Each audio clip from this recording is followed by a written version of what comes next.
It's my pleasure to bring to the stage for closing remarks today the Chief Executive of mySociety, Louise Crow.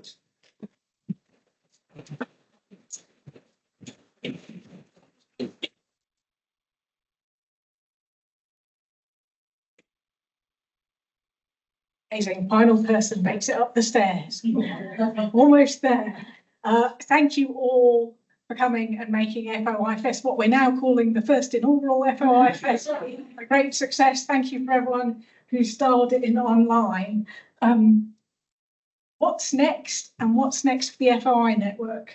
Well, in terms of the 21st anniversary of the UK Act, it's important to say it's still quite young.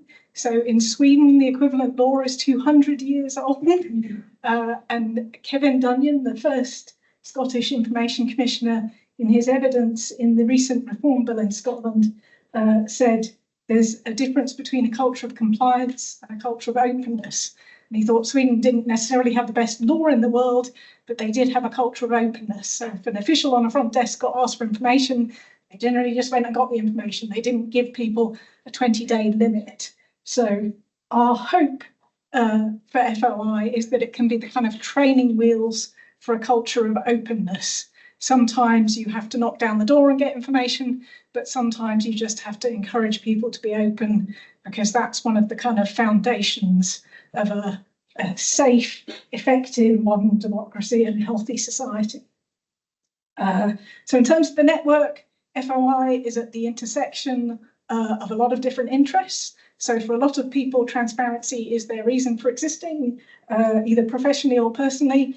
For a lot of other people, it's just an extremely useful tool in their toolbox. So what we are hoping to do is bring all those people together, give them useful tools, sometimes about how to use your rights, but also collectively about how we can improve that broader system of law and practice to make that culture of openness that is so valuable to everyone, and bring the evidence on how FOI is helping people get useful things that they need in their real lives.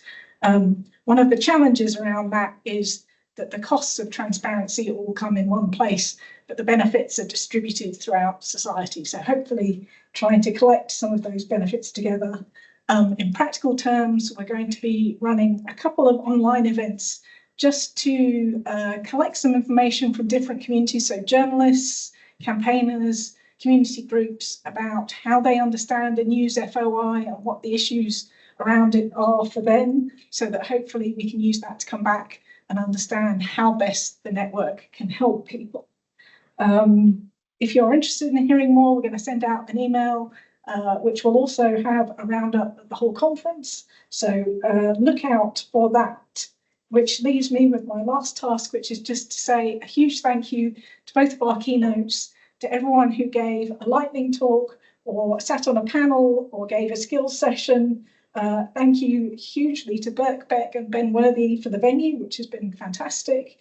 JRRT for supporting the FOI network and this exploration of how we can be valuable, and also eCase for their sponsorship of the event today. Gavin Freegard for comparing the day so ably and for all his work trying to bring the network together, and the mySociety team, and especially Gemma, of course, for making everything run so smoothly on the day and organising the conference. So that's the end of the day. I'd like you to all leave and take your rubbish with you. We need to clean up this room. However, if you want to carry on the conversation, I really hope you do. We have a function room booked at the College Arms, and information about how to get there is in your original email, or just follow the general crowd who will be heading there. Thank you all so much.